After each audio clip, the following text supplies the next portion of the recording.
Hello, welcome. Marlene here. Today is a follow-up from last week's video when I posted that Santa cookie. I got a lot of questions regarding the whole stencil making process. Today is going to be technical, and if this is not something that's interesting to you and you want to get right to the cookie decorating, I have the link to that in the description box. Two separate videos, one for this wreath and one for the Santa. And if you're interested in purchasing the instant downloadable cut files to make these stencils, you'll also find that in the description box via my Etsy store.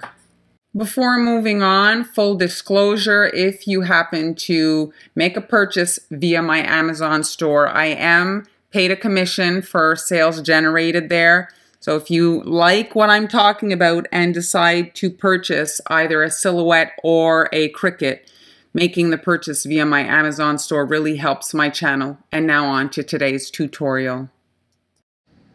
I'm going to do my best to try to explain my concept. So here is kind of the finished design. And what we're doing is we're creating stencils for each individual color. So the first thing you want to do, you want to trace your cookie cutter onto a piece of paper. Then ideally you'd have your cookies baked before you cut your stencils, because there is often expansion during the baking process and you want to have the exact size of the cookie with the icing so that you know exactly what size stencil you're going to need. Usually when you're airbrushing on a cookie, ideally you're working on a white base. Airbrush is not opaque, it is quite translucent, and so if you have lines or other colors underneath, they will impact your airbrushed layer. Here I added, if you look, the brown, that would be a wet on wet kind of wood wreath, like the base.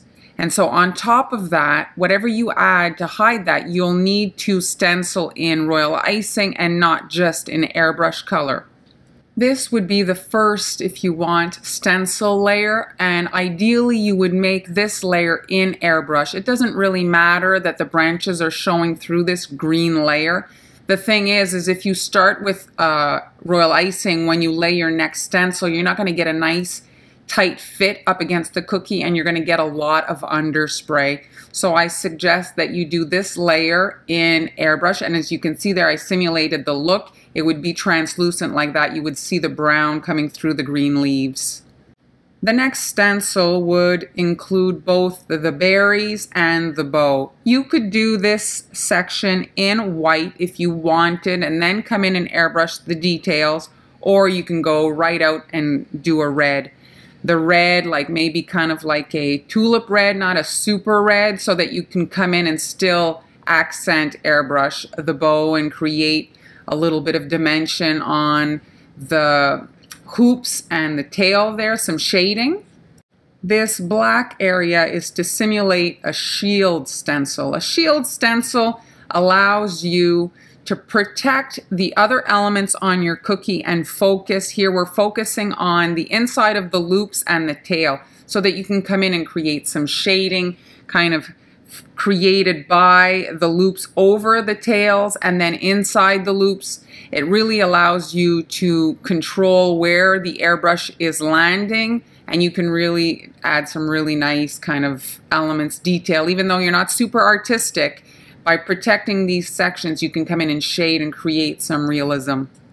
Once you've added your shading and detailed the bow to make it a little bit more realistic, a little bit more dimensional, you can come in with the final stencil, the one that adds kind of the outline on the bow. This really finalizes it and hides the seams, and you have the little pleats, and it just finishes it off. You could, if you wanted, come in and do this in royal icing if you wanted, and I suggest also you could come in and pipe the berries, come in and add a little bit of dimension on that as well.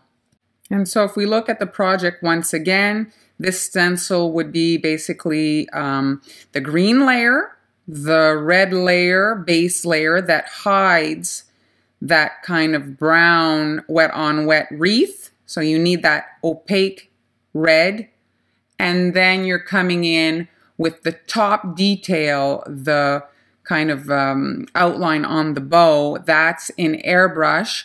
and that you need it to be slightly smaller than that royal icing layer, just so that the stencil sits well. If it's kind of hanging off the royal icing, you might get some underspray. And if you want, you can include on any one of these layers, you can include kind of a guideline for a text in the center. These would make some really nice corporate cookies if you wanted to put a logo in the center of the wreath.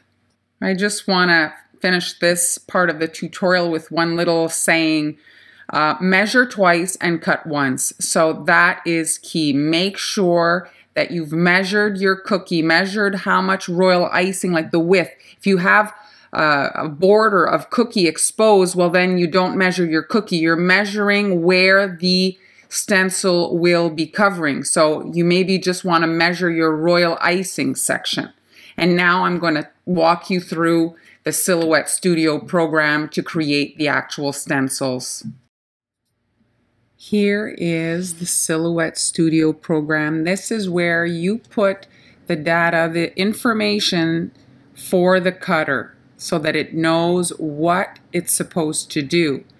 The square here is an exact replica of the mat, the one that you will be holding in your hands, adhering your stencil plastic to. The one that you hold in your hands, the guides, is 12 inches by 12 inches. And so this is kind of like a legend, if you will, for that 12 by 12 mat.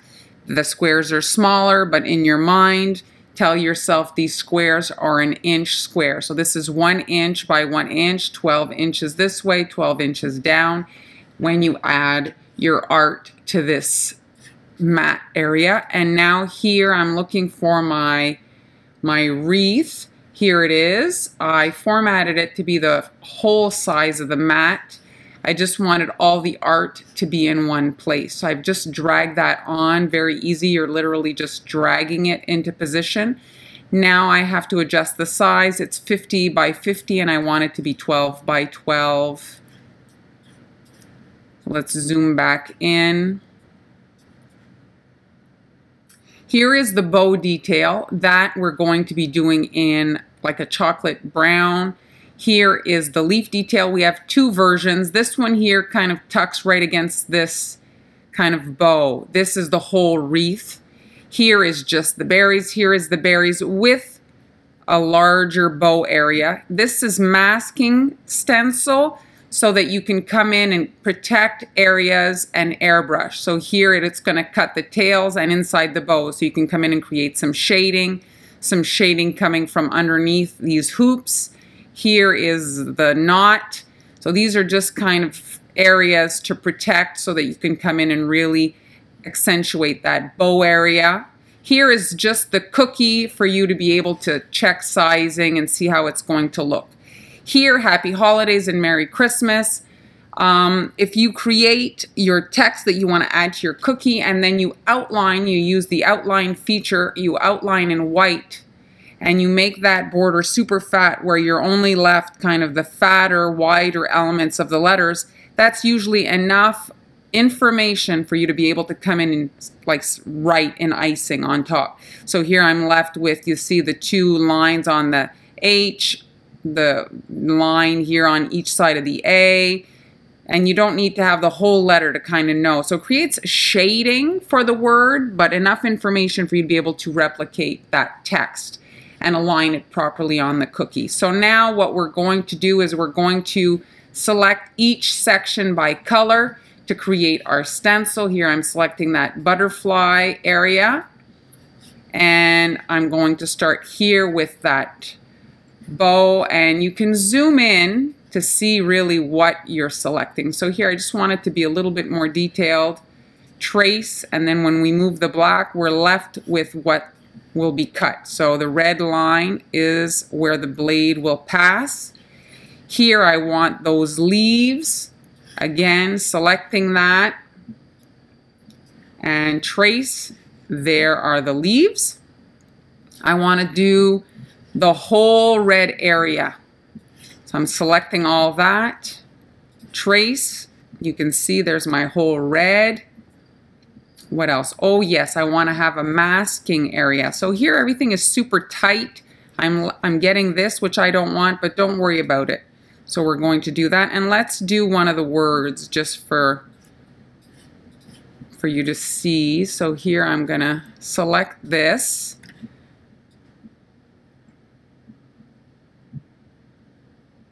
Like that, and trace. So now I've got everything I want. I'm deleting the back. I don't need that. So the bow, let's examine it. What we want, what we're checking is to make sure that the bridges, the thing that holds the plastic together, are wide enough so that the stencil doesn't rip. So here I'm just going to nudge. So what you do is you double click on your section and you see you get all these little squares, and you can just drag those and you can adjust the stencil. This is good. This is here. Here I think I'm just going to move this a smidgen to give this a little bit more space, and this. Just a little bit. That's better. So that's it for that one. And then here, the bow, I'm going to release compound path, and this makes each section, you see, it separates each section. So I'm just going to delete this and then reselect what I do want and make compound path again. Now let's look at the word here. How did that select? So let's move that down. You see here, this is my H, so I know this little dot helps me to know where to I'm going to do my swoop, and then this is all enough information for me to be able to write my words. So yeah, that's good.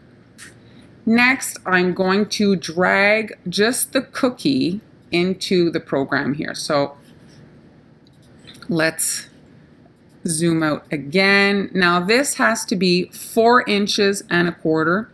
So I'm going to just shrink that to 4 inches and a quarter so that I can check my size. Let me see here. So this is 1, 2, 3. So I need it to be to here, I think. Let's check again. This is 1, 2, 3, 4, and it has to hit to this line. So I'm just... Let's see, a little bit bigger. Yeah, that's good. So now this is the size of my cookie. So now I can adjust my stencils to be this size. So I'm going to move this over. So a quick way to adjust the size on everything all at once is you select everything except the cookie. So let's move the cookie out of here. So select everything at once and group them. So when you adjust the size on one, you're adjusting the size on all of them. And I'm going to adjust here my red area.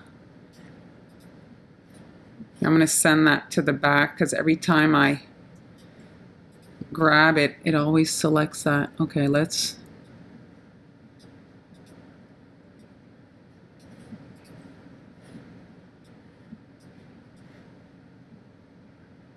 You see, maybe a little bit bigger.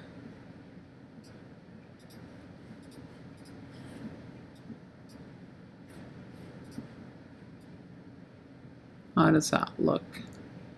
That's pretty good. But you can see here, that's falling off. So I'm going to adjust a slightly bit smaller.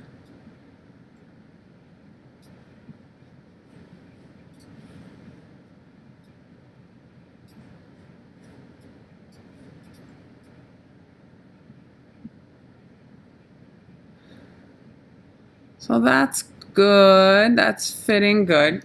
Okay, once you've established the size, you can ungroup. And then for whatever reason, I thought it would hold. So I'm just going to, I guess, regroup. It ungrouped all the little pieces. So just take that time to just group everything back up together by the color. Group.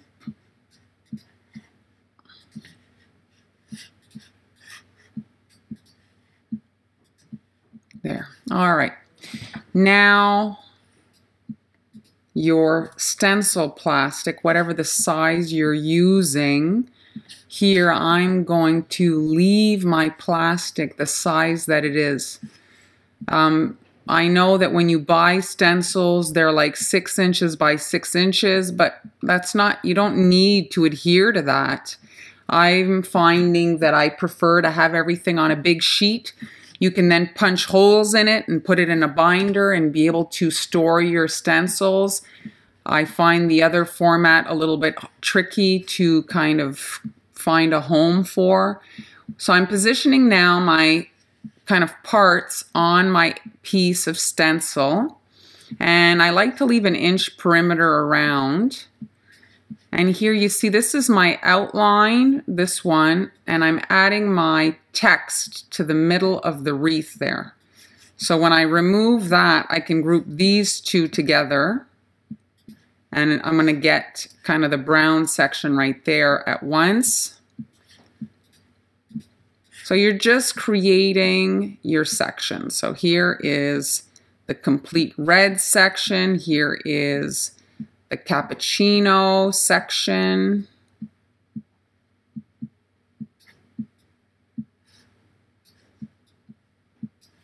And this is the masking area.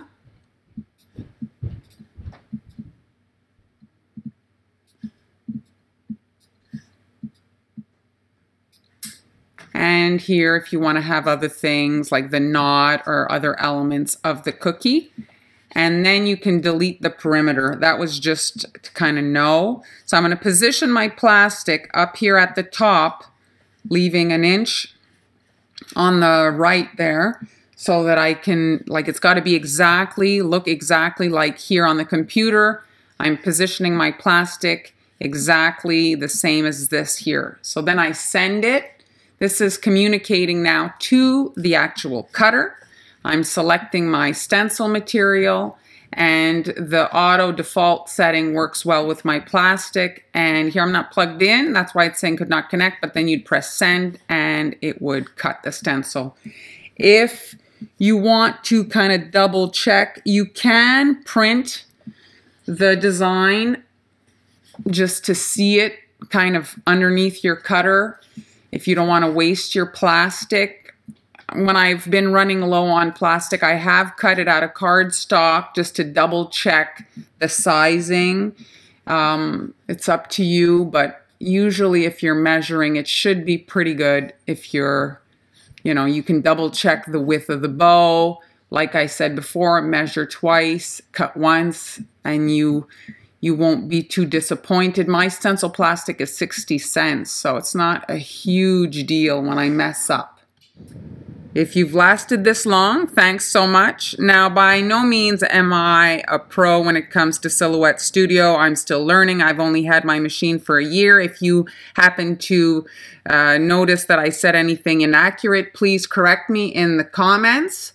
If you'd like to purchase this Cut Your Own Stencil or the Santa version, you'll find the link to my Etsy store in the description box, as well as the link to my Amazon store. Any purchases made there helps my channel greatly. Don't forget to subscribe so you don't miss any future uploads. Thanks so much for watching, and I'll see you next time.